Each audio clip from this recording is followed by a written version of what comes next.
he's not the only one. I mean, as far as I know, someone recently told me that at least 3 or 4 dozens of members of Duma, the people who were yesterday there, trying to escape justice and to get so-called immunity.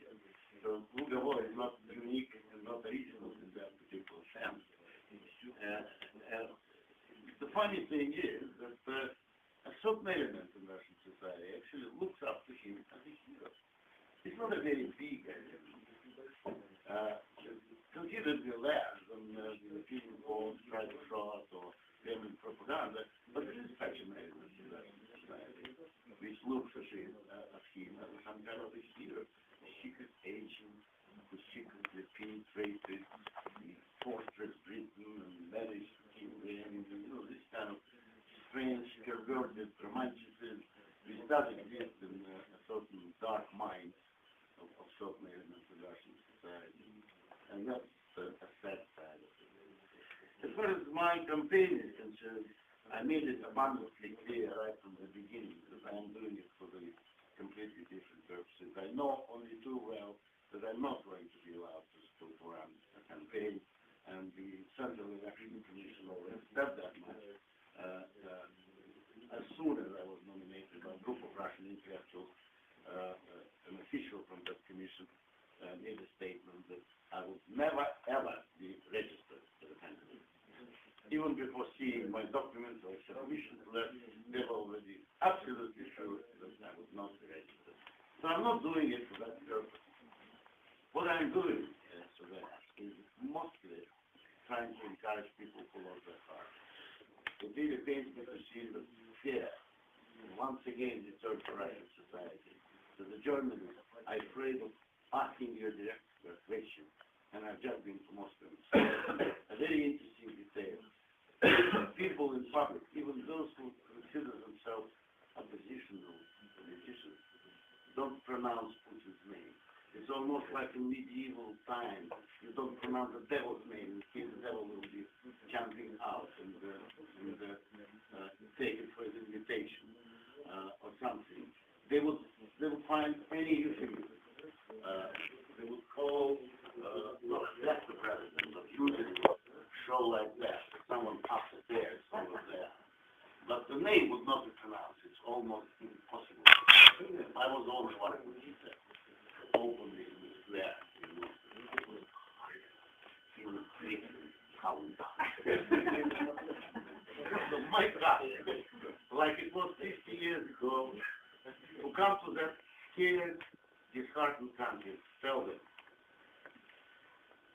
When we started to stand to that regime almost 50 years ago as youngsters, we were even fewer than you are now, and the enemy was much stronger.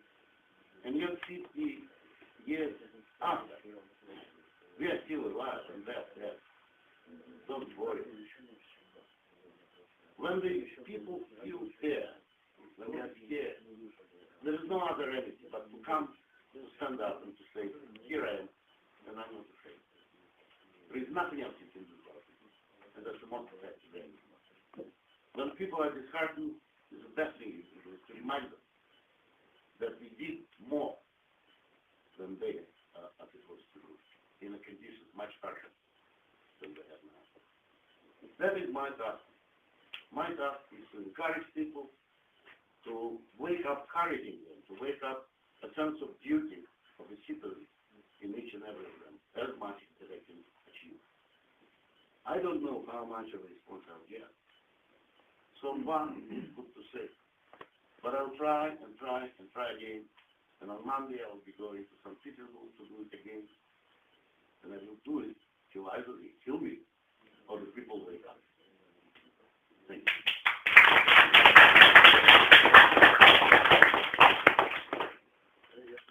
Pavel Stroilov, the Intelligence Digest. My question is for you, Pavel Stroilov.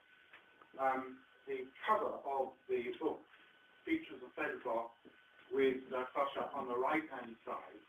There are so many photographs you could have, but why do you have a masked Limarev in the center? It's Chevalin. Chevalin. It is a photograph. Limarev covers with another. No, yes, there might be another. I don't know there was any such concept there was mass people. So the photograph is the famous press conference, and I think it was the first time ever when Alexander went public. 1998. Defined. November 1998. Yeah. And then they reviewed several things. So they Alexander and quite a few other SSBOs from his department, whom he actually made forever. And so what they reviewed was corruption, gangsterism in the conspiracy to murder 3 people. One of them is Pavel Stroilov, another one was also a businessman who was called Gerard Batten MEP, so the book.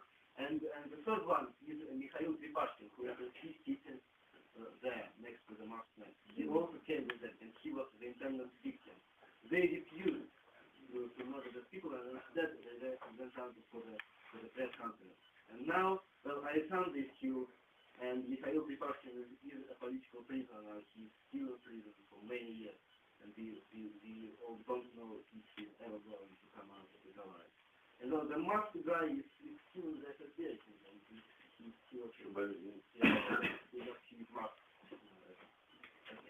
so that's the story of this photograph. Thank you. Yes, please. Yes, I'm Edward Lucas from The Economist, and also the book called The New Cold War, which reflects many of these ideas, was coming out in February. And I want to ask Mr. Bukovsky and Mr. Gordievsky about how they would interpret the British government's reaction to this, that there seems to be a lot of bark and rather little bite, and now that bark has sort of turned into a meow, and it's sort of pretty much disappeared altogether. As Mr. Bukovsky said, all you need to do is to stand up and say, I'm not afraid. I hear that from you in this room. I don't hear it from Western governments when they're dealing with this Putin. I just wondered if you'd like to comment on both of those. Well, right from the beginning, after Litvinenko was killed and the first reactions of the British government became apparent, we got a leak published by Sunday Times about Prime Minister of the time, Blair, saying to his cabinet, our priority is to retain good long-term relations with Russia, which made us all very angry, because the priority of Prime Minister of any country is to defend the sovereignty, integrity of his country, and the life of his citizens. And if he forgets this kind of obligation, his duty, he's not a Prime Minister, he's hardly better than a common criminal. So I did say openly and publicly on television. We all knew that the Britain is in a very difficult position. Not just because they want to retain good relations, which is understandable, but also what could you do to a country which murders your citizens on your soil with a nuclear radioactive substance? It is, legally speaking, it is carbon dating. In the 19th century, the British Navy would have sailed to St. Petersburg and started bombarding it. In the 20th century, at a minimum, the relations would have been suspended. So what do we do in the 21st century in response to this kind of open aggression against your country? Well, I'm afraid that the British government didn't stand with that. First of all, they never admitted that it was an aggression. And that's what we all asked them to do. To stand up in the parliament and give a definition that it is aggression. Second, they have an option of invoking Article 5 of the Transatlantic Charter, which states quite clearly that an attack on one member state is an attack on all of them.